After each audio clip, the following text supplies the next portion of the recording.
نسألك يا من هو الله الذي نحمده ونصلي على رسوله الكريم اما بعد بسم الله الرحمن الرحيم اللهم صل على محمد وعلى آل محمد وبارك وسلم رب اشرح لي صدري ويسر لي امري واحلل عقدة من لساني يفقهوا قولي واجعل لي وزيرا من اهلي آمین یا رب العالمین۔ ناظرین کرام السلام علیکم ورحمۃ اللہ وبرکاتہ۔ تعلیمات قرآن سیریز میں آپ کو خوش آمدید کہتے ہیں۔ انشاءاللہ آج ہم قرآن حکیم کے 27ویں پارے کا مطالعہ کرنے کی کوشش کریں گے۔ ہمیشہ کی طرح سب سے پہلے پروگرام کے آغاز میں آپ کے سامنے تعارف رکھیں گے۔ سب سے پہلا نقطہ جو کہ بیان کیا جا چکا، قرآن کریم کے پارہ نمبر 27 کا مطالعہ یہ آج پیش خدمت ہے۔ سورۃ الذاریات رکوع نمبر 2 تا سورۃ الحدید رکوع نمبر 4 یہ صورتیں ہیں، اور آیات کا ذکر بھی کر دوں۔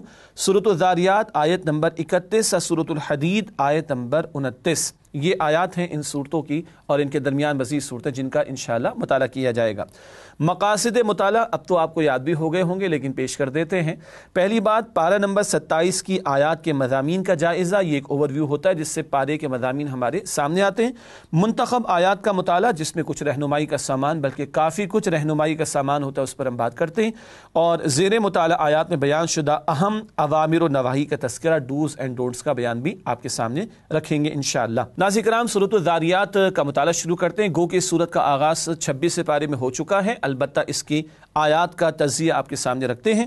پہلی 19 آیات میں احوال آخرت کا تذکرہ ہے، پھر آیات 20 تا 23 آیات آفاقی و انفسی پر غور کی دعوت، کائنات اور ہمارے وجود میں نشانیاں۔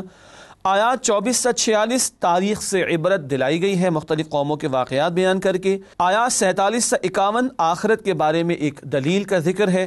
پھر آیات 52 تا 60 مشرکین مکہ کے ساتھ کشمکش کا بیان ہے۔ یہ تو سورت کے مضامین کا اوور ویو۔ اب آئیے جائزہ رکھتے ہیں آپ کے سامنے آیت با آیت، جس میں اور اہم مضامین ہمارے سامنے آ جاتے ہیں۔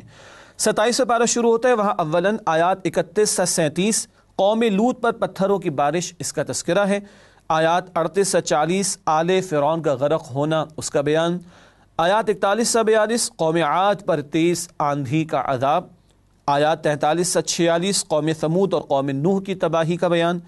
آیات 47 سے 51 اللہ تعالیٰ کی بے مثال قدرت کے مظاہر، ہر شے اللہ نے جوڑے جوڑے پیدا کی اور آسمان کو اللہ وسعت دیے چلا جا رہا ہے، اس کا تذکرہ۔ آیات 52 تا 55 رسول اللہ صلی اللہ علیہ وسلم کی ذمہ داری سمجھانا ہے، منوانا نہیں۔ پیغمبر سمجھانے اور دعوت دینے کے لیے بھیجے گئے، منوانا ان کا کام نہ تھا۔ اور آخر میں آیات 56 تا 60 انسانوں اور جنوں کا مقصد تخلیق اللہ تعالیٰ کی عبادت ہے۔ جنات کو اور انسانوں کو اللہ سبحانہ و تعالیٰ نے اپنی عبادت کے لیے پیدا کیا، اور اسی کے بیان پر مزید باتوں کے ساتھ سورت کا اختتام ہوتا ہے۔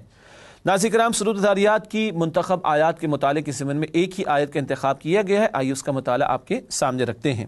سورہ ذاریات آیت نمبر 56 موضوع ہے زندگی آمد برائے بندگی۔ قرآن حکیم ارشاد ہوا اس مقام پر، وَمَا خَلَقْتُ الْجِنَّ وَالْإِنسَ إِلَّا لِيَعْبُدُونَ۔ ترجمہ، اور میں نے جنات اور انسانوں کو محض اسی لیے پیدا کیا ہے کہ وہ میری عبادت کریں۔ اللہ ہمارا معبود، اس نے اپنی عبادت کے لیے ہمیں پیدا کیا۔ اللہ 24 گھنٹے ہمارا معبود ہے، تو 24 گھنٹے اس کی عبادت کا تقاضا ہے۔ ہاں، کچھ اعمال براہ راست عبادت ہے، نماز ہے، رکوع ہے، سجود ہے، اور قربانی ہے، طواف ہے، اور بہت سارے اعمال ایسے ہیں کہ جب بندہ اللہ کے حکم کے مطابق اور نبی کریم صلی اللہ علیہ وسلم کی تعلیم کے مطابق عمل کرے تو اس کے وہ اعمال عبادت بن جاتے ہیں۔ ماں باپ کو محبت اور شفقت کی نگاہ سے دیکھنا حج کا ثواب ملتا ہے۔ معاملہ تو ماں باپ کے ساتھ ہے، مگر پیغمبر علیہ السلام کی تعلیم کے مطابق ہے، تو یہ انڈائریکٹلی عبادت کا عمل بن جائے گا۔ اور پھر اللہ کی عبادت زندگی کے تمام گوشوں میں، حتیٰ کہ معاشرت ہو، معیشت ہو، سیاست ہو، عدالت ہو، ریاست ہو، انفرادی اجتماعی دونوں سطحوں پر اللہ کی عبادت کا تقاضا ہے۔ اللہ ہمیں اس کی توفیق عطا فرمائے۔ ناظرین کرام اس کے بعد سورۃ الذاریات کی آیات میں آنے والے اوامر اور نواہی کا بیان آپ کے سامنے رکھیں گے انشاءاللہ۔ پہلے اوامر یعنی ڈوز کا بیان۔ اللہ کی نشانیوں پر غور و فکر کرنا، آیت نمبر 49۔ اہل ایمان کو نصیحت اور یاد دہانی کرانا، آیت نمبر 55۔ اللہ تعالیٰ کی عبادت کرنا، آیت نمبر 56۔ ناظرین کرام اس کے بعد سورۃ الذاریات کے نواہی کا تذکرہ، حق سے اعراض اور تکبر کرنا، آیت نمبر 39۔ پیغمبر کی بات کو جادو اور دیوانگی کہنا، معاذ اللہ، آیت نمبر 39۔ رب کے احکامات سے سرکشی، آیت نمبر 44۔ اللہ کے ساتھ کسی اور کو معبود ٹھہرانا، آیت نمبر 51۔ ہٹ دھرمی کرتے ہوئے عذاب کی جلدی مچانا، آیت نمبر 59۔ ناظرین کرام، یہ سورہ ذاریات کے اوامر اور نواہی کا بیان مکمل ہوا۔ اس کے بعد سورۃ الطور کا آغاز ہوا چاہتا ہے، البتہ پہلے ربط صورت آپ کے سامنے رکھیں گے، پھر سورہ طور کا آغاز کریں گے انشاءاللہ تعالی۔ ربط صورت کے حوالے سے پہلی بات، سورۃ الذاریات میں وقوع قیامت کے دلائل کا بیان ہے، جبکہ سورۃ الطور میں پے در پے سوالات کے انداز میں ضمیر انسانی کو جھنجھوڑ کر آخرت کی توجہ دلائی گئی ہے۔ فطرت انسانی میں بھی آخرت کی پکار موجود ہے، ضمیر کو جھنجھوڑا گیا ہے اس تعلق سے سورہ طور میں۔ ناظرین کرام، اس کے بعد سورۃ الطور کے مضامین کا تجزیہ پیش خدمت ہے۔ پہلی 16 آیات کافروں کے لیے شدید عذاب کی وعید ہے، پھر آیات 17 تا 28 متقیوں کے لیے حسین انجام کی بشارت، پھر آیات 29 تا 47 کافروں کے لیے شدید غیظ و غضب کا بیان، اور آیات 48 تا 49 نبی اکرم صلی اللہ علیہ وسلم کے لیے صبر اور ذکر کی تلقین ہے۔ اس کے بعد ناظرین کرام، سورۃ الطور کی آیات کا جائزہ یعنی آیت بآیت موضوعات آپ کے سامنے رکھنا چاہیں گے۔ پہلی 8 آیات میں کافروں پر عذاب آ کر رہے گا، قسم کھا کر اللہ تعالیٰ نے یہ بات بیان فرمائی ہے۔ آیات 9 تا 16 کافروں کا بدترین انجام، کل کیا کچھ ان کے ساتھ ہولناکیاں پیش آئیں گی آخرت میں، اس کا ذکر ہے۔ آیات 17 تا 20 پرہیزگاروں کا حسین انجام، وہ اللہ کی نعمتوں میں ہوں گے اور انجوائے کر رہے ہوں گے، اگر آپ مجھے اجازت نہیں میں کہوں کہ ان کے اس انجوائے کرنے کی کیفیات کو، مزے لینے کی کیفیات کو اللہ نے بیان فرمایا ہے۔ آیت نمبر 21 نیک اولاد جنت میں ساتھ ہوگی، بڑا پیارا مقام ہے، جنتی گھرانہ، ماں باپ بھی ایمان پر، اولاد بھی ایمان پر، اللہ جنت میں ملا دیں گے، اللہ ہمیں ایسے ہی گھرانے عطا فرمائے۔ آیات 22 تا 24 جنت کی نعمتیں، ان کا تذکرہ ہے۔ آیات 25 تا 28 گھر میں خدا خوفی اختیار کرنے کا انعام، دنیا میں اللہ کا خوف رکھتے ہوئے زندگی بسر کی جن گھر والوں نے، اب وہ جنت میں آخرت میں مزوں میں ہوں گے، اللہ ہمیں ان میں شامل فرمائے۔ آیات 29 تا 32 اللہ تعالیٰ کا گستاخان رسول پر غیظ و غضب، رسولوں کی شان میں گستاخیاں کرنے والے وہ اللہ کے عذاب میں مبتلا کیے جاتے ہیں۔ آیات 33 تا 34 عظمت قرآن کا بیان کہ تم اس جیسا کلام پیش نہیں کر سکتے، مشرکین کو چیلنج دیا گیا۔ آیات 35 تا 43 مخالفین حق کو گریبان میں جھانکنے کی دعوت، اپنے اندر تلاش کرو، اپنے آپ سے معلوم کرو کیا اللہ کے بارے میں تمہیں کوئی شک ہے، اللہ اکبر۔ آیات 44 تا 47 مخالفین حق پر 2 عذاب آئیں گے، اور 2 عذابوں کا ذکر قرآن بار بار کرتا ہے، دنیا میں بھی عذاب آئے گا اور آخرت کا عذاب تو سب سے بڑا ہے۔ اور آخر میں آیات 48 تا 49 نبی اکرم صلی اللہ علیہ وسلم پر اللہ تعالیٰ کی نظر کرم کہ نبی آپ صبر کیجئے، بے شک آپ ہماری نگاہوں کے سامنے ہیں، اللہ کا التفات اور نظر کرم کا بیان ہے۔ ناظرین کرام، اس کے بعد سورۃ الطور کی منتخب آیات میں سے ایک آیت کا مطالعہ آپ کے سامنے رکھنا چاہیں گے، آئیے اس کا مطالعہ کریں۔ سورۃ طور کی آیت نمبر 21 جنتی گھرانہ، ارشاد ہو رہا ہے والذین آمنوا واتبعتهم ذریتهم بإیمان الحقنا بهم ذریتهم وما التناهم من عملهم من شیء کل امرئ بما کسب رہین۔ ترجمہ، اور جو لوگ ایمان لائے اور ان کی اولاد نے بھی ایمان میں ان کی پیروی کی، ہم ان کی اولاد کو بھی ان کے درجے تک پہنچا دیں گے اور ان کے عمل میں سے کچھ کم نہ کریں گے، ہر شخص اپنے اپنے اعمال کا گروی ہے۔ یہ سورہ طور کی آیت 21۔ جنتی گھرانہ کیسا؟ ماں باپ بھی ایمان پر ہوں، اولاد بھی ایمان پر ہو، اور اللہ ایمان کے ساتھ ایمان کے تقاضوں پر عمل کی بھی توفیق دے۔ رخ زندگی صاحب ایمان والا ہے تو اللہ گھر والوں کو جمع فرما دیں گے، اللہ ہمیں ایمان کے تقاضوں پر عمل کی محنت ہمارے گھرانوں میں کرنے کی توفیق عطا فرمائے۔ اللہم انا نسألک جنت الفردوس، اے اللہ ہم آپ سے جنت الفردوس کا سوال کرتے ہیں۔ ناظرین کرام، الحمدللہ سورہ طور کا مطالعہ ہوا مکمل۔ ظاہری بات ہے پوری سورت کو تو مطالعہ کر بھی نہیں رہے، یعنی مضامین کا تجزیہ اور منتخب آیات، اور 27ویں پارے میں کئی صورتیں ہیں تو منتخب آیات بھی ہر آیت میں سے ایک ایک دو ہی ہم لے سکیں گے۔ البتہ میں عرض کر رہا تھا کہ سورہ طور کے بعد اب سورہ نجم کا آغاز ہوا چاہتا ہے، البتہ پہلے ان دونوں کا ربط صورت آپ کے سامنے رکھتے ہیں۔ سورہ طور میں پے در پے سوالات کے انداز میں ضمیر انسانی کو جھنجھوڑ کر آخرت کی توجہ دلائی گئی ہے، اس پر پہلے بھی بات ہوئی۔ سورۃ النجم میں بتایا گیا ہے کہ نجات کا دار و مدار عقیدہ توحید اور اعمال صالحہ پر ہے، وہ آخرت جس کی فکر کا بیان طور میں ہے، اب سورہ نجم میں بتایا جا رہا ہے کہ توحید پر کاربند ہو کر اعمال صالحہ انجام دو گے تو آخرت میں نجات ملے گی۔ اس کے بعد چلتے ہیں سورۃ النجم کے مضامین کے تجزیے کی طرف، یعنی ایک اوور ویو سورت کے مضامین کا۔ پہلی 18 آیات عظمت مصطفیٰ صلی اللہ علیہ وآلہ وسلم کا بیان، معراج کے واقعے کی طرف بھی اشارہ یہاں پر آیا ہے۔ آیات 19 تا 30 مشرکانہ تصورات کی نفی، لات منات عزا جھوٹے معبودوں کی پوجا پاٹ کرنے والوں کے جھوٹے معبودوں کی نفی کی گئی ہے۔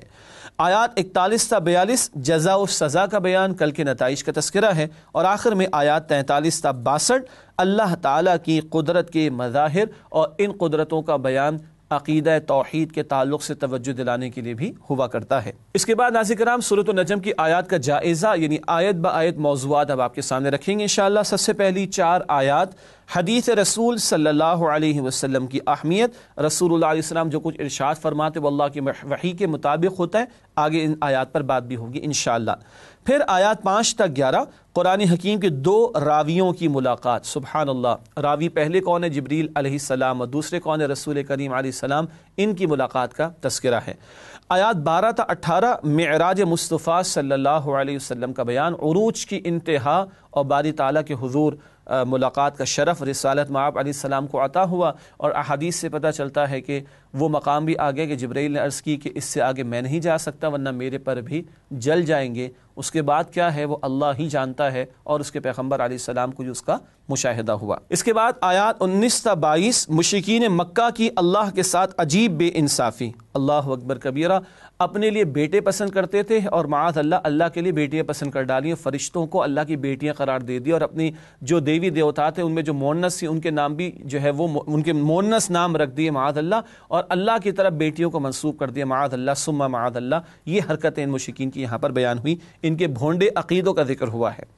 آیات 23 سے 25 مشرکانہ تصورات کی بنیاد محض گمان ہے، کوئی حقیقی دلائل ان کے پاس ہو ہی نہیں سکتے شرک کے، یہ گمان کی بنیاد پر انہوں نے برے عقائد گھڑ رکھے ہیں۔ آیات 26 سے 28 اللہ تعالیٰ کی اجازت کے بغیر کوئی شفاعت نہ کر سکے گا، قیامت کے دن شفاعت ہوگی مگر اللہ کے حکم سے ہوگی، اور وہ کرے گا جس کے لیے اللہ اجازت دے گا، اور اس کے لیے ہوگی جس کے لیے اللہ سبحانہ و تعالیٰ پسند فرمائیں گے۔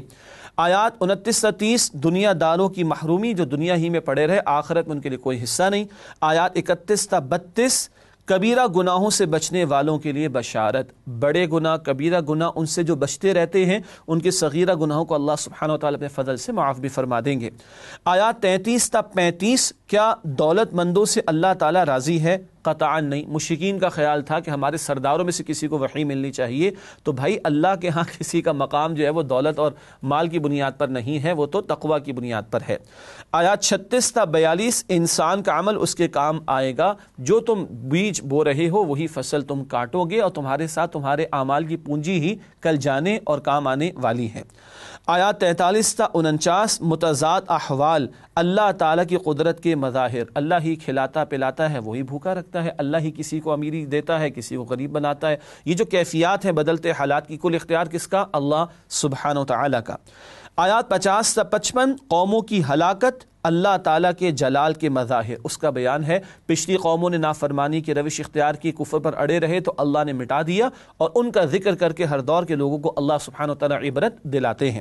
اور آخر میں آیات 56 تا 62 گناہوں سے باز آ جاؤ، اس کا حکم دیا گیا ہے، ورنہ پھر اللہ کی پکڑ، اس کا ڈراوا بھی بیان ہوا ہے۔ ناظرین کرام آیات کے جائزے کے بعد منتخب آیات کا مطالعہ 27 پارے میں سورہ نجم کے تعلق سے ایک بلکہ 2 آیات کا ہم نے انتخاب کیا ہے، وہ آپ کے سامنے رکھتے ہیں۔ سورہ نجم آیات 3 اور 4 حدیث رسول صلی اللہ علیہ وسلم کی اہمیت، ارشاد ہوا ہے قرآن حکیم میں وَمَا يَنطِقُ عَنِ الْهَوَىٰ إِنْ هُوَ إِلَّا وَحْيٌ يُوحَىٰ، ترجمہ، اور رسول صلی اللہ علیہ وسلم اپنی خواہش سے کوئی بات نہیں کہتے، وہ تو صرف وحی ہے جو اتاری جاتی ہے۔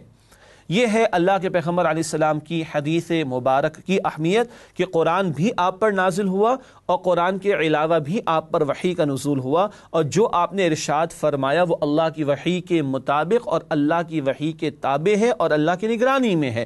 چند مقامات پر قرآن میں بھی ہم محسوس کرتے ہیں کہ اللہ کے پیغمبر علیہ الصلاۃ والسلام کو کہیں متوجہ کیا گیا، اس سے بھی پتہ چلتا ہے کہ اللہ کی ہر آن آپ پر نگرانی تھی اور آپ اس کی وحی اور نگرانی ہی میں سب کچھ بیان فرماتے تھے، تو یہ مقام بھی حدیث کی اہمیت کے حوالے سے بڑا قیمتی ہے۔ اس کے بعد سورۃ القمر کا آغاز کرتے ہیں، البتہ پہلے ربط سورت کا بیان پیش خدمت ہے۔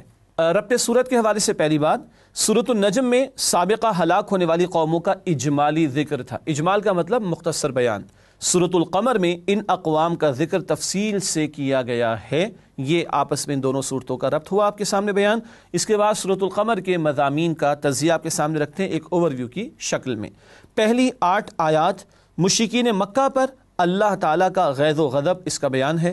پھر آیات 9 تا 42 سابقہ اقوام پر اللہ تعالیٰ کا عذاب ان قوموں کا بیان آیا ہے۔ پھر آیات 43 تا 48 مشرکین مکہ پر اللہ تعالیٰ کا غیظ و غضب پھر بیان ہوا ہے، اور آخر میں آیات 49 تا 55 تقدیر کا بیان اس مقام پر آیا ہے۔ ناظرین کرام، اس کے بعد چلتے ہیں سورۃ القمر کی آیات کے جائزے کی طرف، یعنی آیت با آیت موضوعات کا تذکرہ آپ کے سامنے رکھتے ہیں۔ پہلی 5 آیات مشرکین مکہ کی ہٹ دھرمی، ہر موضع دیکھ رہے ہیں، آیات دیکھ رہے ہیں، نشانیاں دیکھ رہے ہیں، مگر جانتے بوجھتے حق کو رد کر رہے ہیں۔ آیات 6 تا 8 روز قیامت کافروں کی بری حالت، کل خوفناکی ہوگی، ہولناکی ہوگی، اور اللہ کے عذاب میں پکڑ میں مبتلا کیے جائیں گے۔ آیات 9 تا 16 قوم نوح کا برا انجام، اس قوم کو غرق کر دیا گیا تھا۔ آیت نمبر 17 قرآن سمجھنے کے لیے آسان کر دیا گیا ہے، نصیحت کے حصول کے لیے آسان کر دیا گیا ہے، اور یہ بات آیت نمبر 17، 22، 32 اور 40 میں 4 مرتبہ دہرائی گئی ہے۔ وَلَقَدْ يَسَّرْنَا الْقُرْآنَ لِلذِّكْرِ فَهَلْ مِن مُدَّكِرٍ۔ پھر آیات 18 تا 22 قوم عاد کی بربادی کا تذکرہ ہے۔ آیات 23 تا 32 قوم ثمود کی تباہی کا ذکر، جس قوم کی طرف صالح علیہ السلام کو بھیجا گیا تھا، روٹنی کا موضع دیا گیا تھا۔ آیات 33 تا 40 قوم لوط پر بدترین عذاب، پتھروں کی بارش سے یہ قوم ہلاک کی گئی تھی۔ آیات 41 تا 42 آل فرعون کی بدبختی، اور پھر ان کو غرق بھی کر دیا گیا تھا۔ آیات 43 تا 48 کیا مشرکین مکہ پر عذاب نہیں آئے گا؟ کیوں نہیں؟ پچھلے اڑے رہے تو ان پر عذاب آیا، تم بھی اڑے رہو گے اور پیغمبر کی دعوت کو رد کرو گے تو تم بھی اللہ کے عذاب میں مبتلا کیے جاؤ گے، یہ مشرکین مکہ کو بتایا گیا۔ اور آخر میں آیات 49 تا 55 تقدیر میں سب کچھ لکھا جا چکا ہے، مراد ہے کہ جو ہو رہا ہے اللہ کے علم میں ہے، جو کچھ کرتوت اور اعمال بندوں کے ہیں اس کے نتائج سامنے آ رہے ہیں، مگر یہ سب کچھ اللہ سبحانہ و تعالیٰ کے علم میں ہے۔ ناظرین کرام، اس کے بعد سورہ قمر کی منتخب آیات کے مطالعے میں سے ایک ہی آیت آپ کے سامنے رکھیں گے، اور وہ ہے آیت نمبر 17، قرآن نصیحت کے لیے آسان۔ وَلَقَدْ يَسَّرْنَا الْقُرْآنَ لِلذِّكْرِ فَهَلْ مِن مُدَّكِرٍ، یہ آیت 4 مرتبہ دہرائی گئی ہے، آیت 17، 22، 32 اور 40 میں۔ ترجمہ: اور یقیناً ہم نے قرآن کو نصیحت کے لیے آسان کر دیا ہے، تو کوئی ہے جو سوچے سمجھے۔ قرآن کے فہم کے 2 بنیادی پہلو سامنے رہیں۔ ایک قرآن کا سادہ آسان مفہوم ہے، وہ ہر ایک کے لیے اوپن ہے۔ بہت سارے غیر مسلم ہیں جو قرآن کو اپنی زبان میں پڑھ کر ایمان قبول کر رہے ہیں، تو کیا ان کے ایمان کو رد کر دیا جائے گا کہ صاحب آپ نے قرآن کو تو پہلے صحیح طرح پڑھنا تھا، اتنے علوم حاصل کرنے تھے، پھر آپ کا ایمان قبول کیا جائے گا؟ قطعاً نہیں۔ بیسک میسج قرآن کا کلیئر ہے، میں کون، مجھے کس نے پیدا کیا اور کیوں پیدا کی، دنیا کیوں بنائی گئی، کائنات کیوں سجائی گئی، اور میرا ڈیسٹینیشن کیا ہے، اس سے متعلقہ بنیادی حقائق بہت وضاحت سے قرآن میں سادہ انداز میں بیان کیے گئے، اور یہ قرآن کا بیسک میسج ہے۔ السلام علیکم ورحمۃ اللہ وبرکاتہ۔ ناظرین کرام، تعلیمات قرآن سیریز میں آپ کو خوش آمدید کہتے ہیں۔ وقفے سے پہلے سورہ قمر کے تعلق سے گفتگو ہوئی تھی مکمل، اس کے بعد سورۃ الرحمن کا آغاز ہوا چاہتا ہے، البتہ پہلے ربط سورت کو سمجھ لیتے ہیں۔ پہلی بات اس حوالے سے ہے، سورۃ القمر میں سابقہ 5 اقوام کی تکذیب کا ذکر تھا، پچھلی قوموں کا بیان، ان پر آنے والے عذابوں کا تذکرہ بھی تھا سورہ قمر میں۔ سورۃ الرحمن میں جنات اور انسانوں سے 31 مرتبہ سوال کیا گیا ہے کہ اپنے رب کی کون کون سی نعمت کی تکذیب کرو گے۔ سوالیہ انداز میں تکذیب سے روکنے کی بات کی جا رہی ہے، کس کس نعمت کی تکذیب کرو گے، جھٹلاؤ گے، اور وہ آیت ہم سب کو یاد ہے، فَبِأَيِّ آلَاءِ رَبِّكُمَا تُكَذِّبَانِ۔ ناظرین کرام، اس کے بعد سورۃ الرحمن کے مضامین کا تجزیہ، اس کو عروس القرآن، قرآن کی دلہن بھی کہا گیا، اور بڑی پیاری صورت ہے کہ بیک وقت جنات اور انسانوں دونوں سے خطاب اس صورت میں ہے۔ پہلی 4 آیات عظمت قرآن کا بیان ہے، پھر آیات 5 تا 36 اللہ تعالیٰ کی قدرت کے مظاہر کا ذکر ہے، آیات 37 تا 45 اہل جہنم پر عذاب کا بیان ہے، اور آخر میں آیات 46 تا 78 اہل جنت پر انعامات کا تذکرہ ہے۔ اس کے بعد سورۃ الرحمن کی آیات کا جائزہ آیت با آیت موضوعات کے اعتبار سے۔ پہلی 4 آیات عظمت قرآن کا بیان، اس پر آگے بات کریں گے انشاءاللہ تعالی۔ پھر آیات 5 تا 9 پوری کائنات میں عدل ہے، تم بھی عدل کرو، اللہ العادل، اس نے کائنات کو عدل پر قائم کیا ہوا ہے، تم بھی عدل کرو گے تمہارے معاملات درست ہوں گے۔ آیات 10 تا 12 زمین پر اللہ تعالیٰ کی نعمتیں، ان کا تذکرہ، خواہ وہ پھول ہوں، اناج ہوں، جو کچھ بھی ہے اللہ ہی کی عطا۔ آیت نمبر 13 تم اپنے رب کی کن کن نعمتوں کو جھٹلاؤ گے، فَبِأَيِّ آلَاءِ رَبِّكُمَا تُكَذِّبَانِ۔ اس کے بعد آیات 14 تا 25 قدرت باری تعالیٰ کے مظاہر، اللہ کی قدرتوں کا تذکرہ ہو رہا ہے۔ آیات 26 تا 28 دنیا کی رعنائیوں کا انجام، سب کچھ فنا ہو جانے والا ہے۔ آیات 29 تا 30 ہر شے اللہ تعالیٰ کے در کی فقیر ہے، سب اس کے محتاج ہیں، وہ کسی کا محتاج نہیں ہے۔ آیات 31 تا 36 انسانوں اور جنات کی بے بسی، وہ اللہ کی قدرت اور علم سے باہر نہیں نکل سکتے، اللہ کے اختیار ہی کے تحت رہ سکتے ہیں۔ اللہ نے آنکھ دیکھنے کو بنائی، بندہ اس سے بولنا چاہے تو نہیں بول سکتا، سننا چاہے تو نہیں سن سکتا، ان سارے معاملات میں بندہ اللہ کے حکم کے ہی تابع ہے۔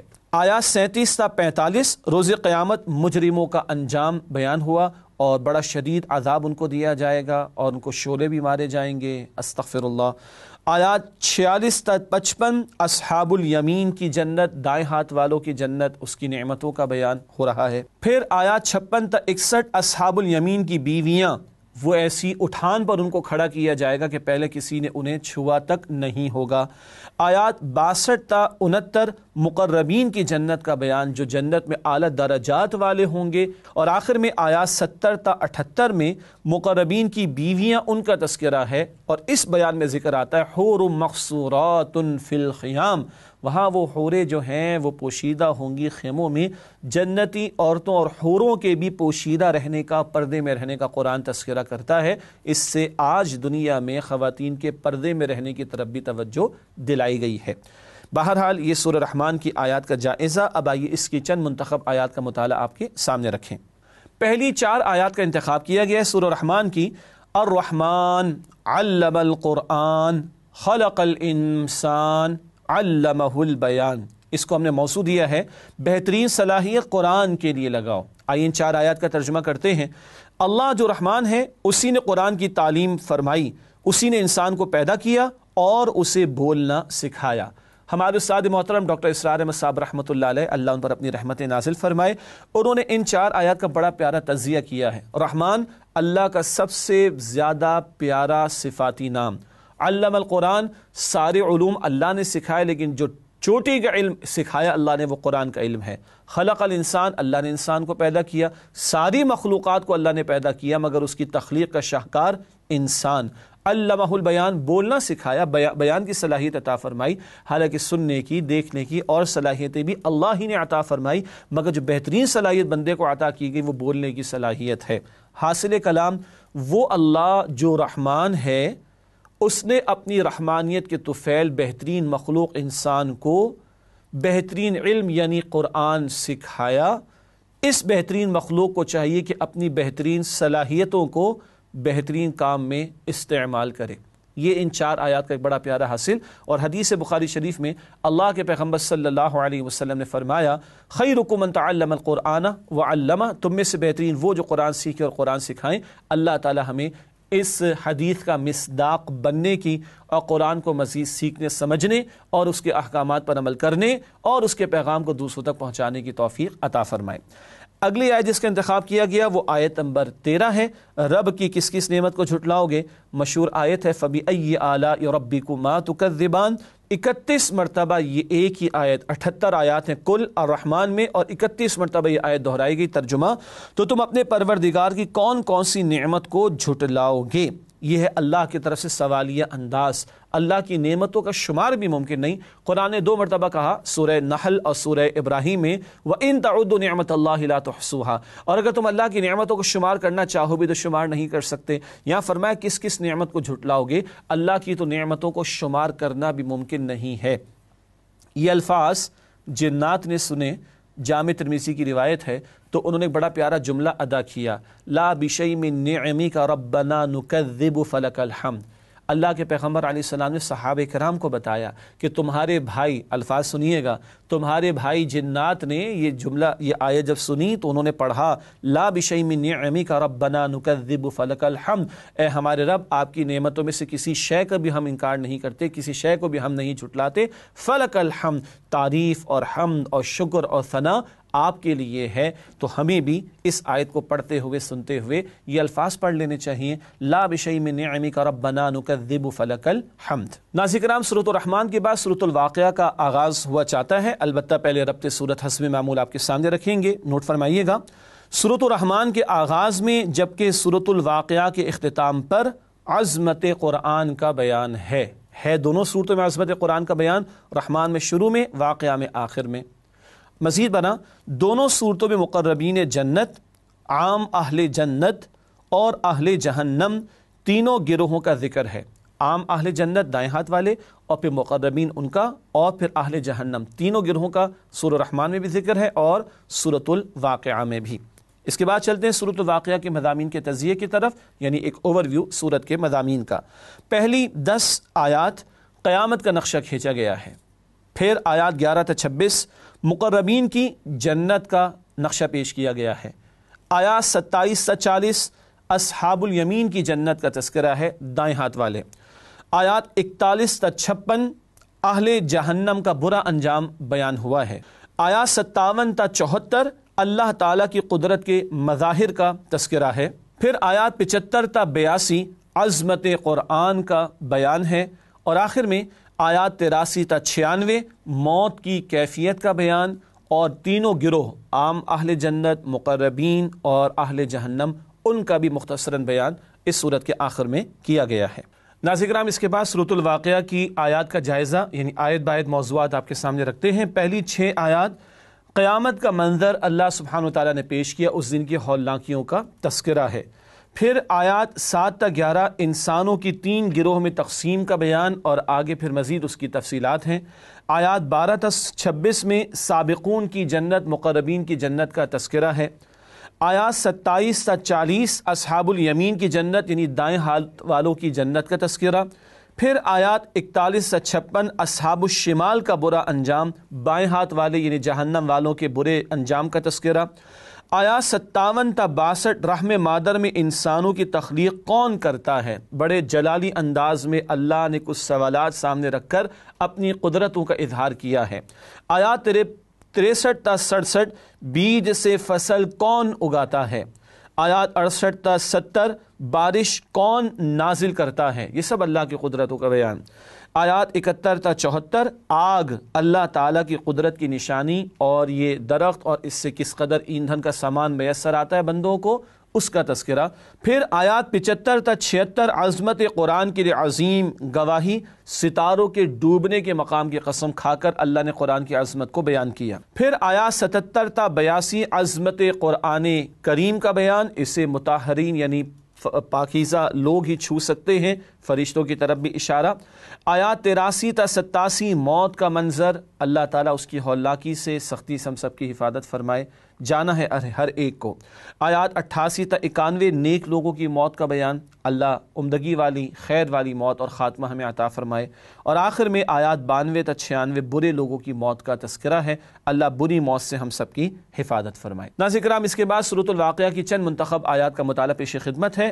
جن آیات کا انتخاب کیا گیا ہے وہ ہیں آیات 88 تا 96 سورۃ الواقعہ میں سے روز قیامت لوگوں کے 3 گروہ، ان کا تذکرہ۔ ارشاد ہوا ہے فَأَمَّا إِنْ كَانَ مِنَ الْمُقَرَّبِينَ فَرَوْحٌ وَرَيْحَانٌ وَجَنَّةُ نَعِيمٍ وَأَمَّا إِنْ كَانَ مِنْ أَصْحَابِ الْيَمِينِ فَسَلَامٌ لَكَ مِنْ أَصْحَابِ الْيَمِينِ۔ ترجمہ، پھر اگر وہ اللہ کے مقربوں میں سے ہے تو اس کے لیے آرام اور خوشبودار پھول اور نعمت کے باغ ہیں، اور اگر وہ دائیں ہاتھ والوں میں سے ہے تو کہا جائے گا کہ تجھ پر سلام ہو کہ تو دائیں ہاتھ والوں میں سے ہے۔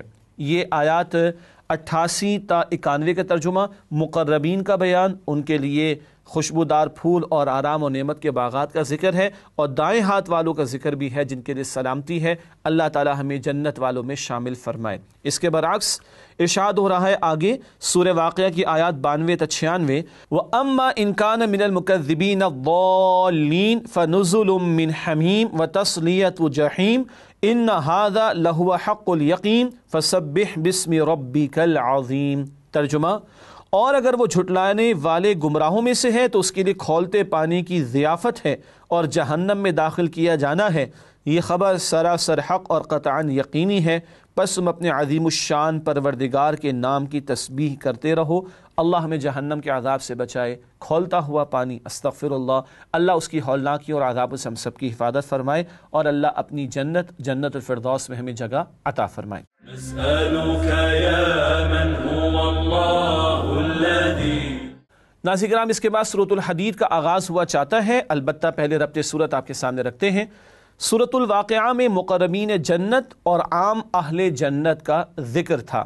سورۃ الحدید میں ان کی صفات حقیقی ایمان، انفاق فی سبیل اللہ، قتال فی سبیل اللہ، اللہ اور اس کے رسول کی نصرت بیان ہوئی ہیں۔ جنت والوں کی صفات: دل میں حقیقی ایمان ہونا، انفاق بھی کرنا اللہ کی راہ میں، اللہ کی راہ میں جب موقع ہو تو جنگ بھی کرنا، اور اللہ اور اس کے رسول کی نصرت کرنا یعنی دین کی سربلندی کی جد و جہد کرنا۔ اللہ ہمیں اس کی توفیق عطا فرمائے۔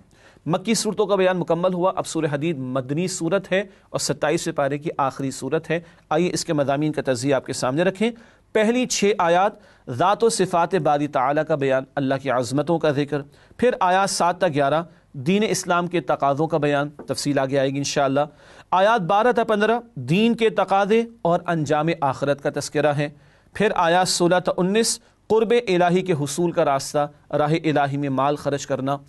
آیات 20 تا 24 حیات دنیا اور اس کے حوادث، دنیا کا عارضی ہونا، اس کی زندگی کا عارضی فانی ہونا، اس کا تذکرہ ہوا ہے۔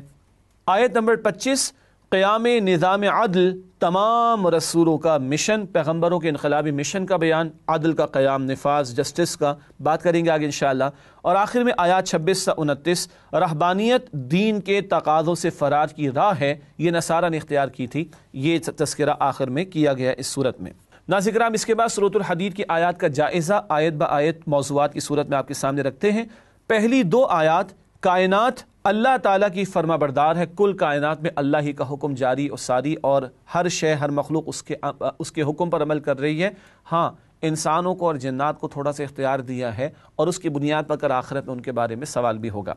آیت نمبر 3 کائنات میں اللہ ہی اللہ ہے، اسی کا حکم جاری و ساری ہے۔ آیات 4 تا 6 اللہ تعالیٰ کا کائنات سے تعلق، کیا مطلب؟ اللہ نے کائنات کو بنانے کے بعد معاذ اللہ چھوڑ نہیں دیا، اللہ ذرے ذرے سے اور میکرو لیول ہی نہیں مائکرو لیول کی بھی ہر بات سے واقف ہے۔ آیت نمبر 7 دین اسلام کے 2 تقاضے، ایمان اور انفاق، اور انفاق صرف مال نہیں، ہر شے کا اللہ کی راہ میں۔ آیات 8 تا 9 تم دل سے ایمان کیوں نہیں لاتے؟ قرآن کی طرف آؤ، اس سے حقیقی ایمان پیدا ہوتا ہے۔ آیت نمبر 10 تم اللہ کی راہ میں خرچ کیوں نہیں کرتے، حالانکہ اللہ کے اجر و ثواب کے دروازے تو کھلے ہوئے ہیں۔ آیت نمبر 11 کون اللہ تعالیٰ کو قرض دے گا، کون ہے جس کے دین کی سربلندی کے لیے مال خرچ کرے گا، اللہ پکار لگا رہا ہے۔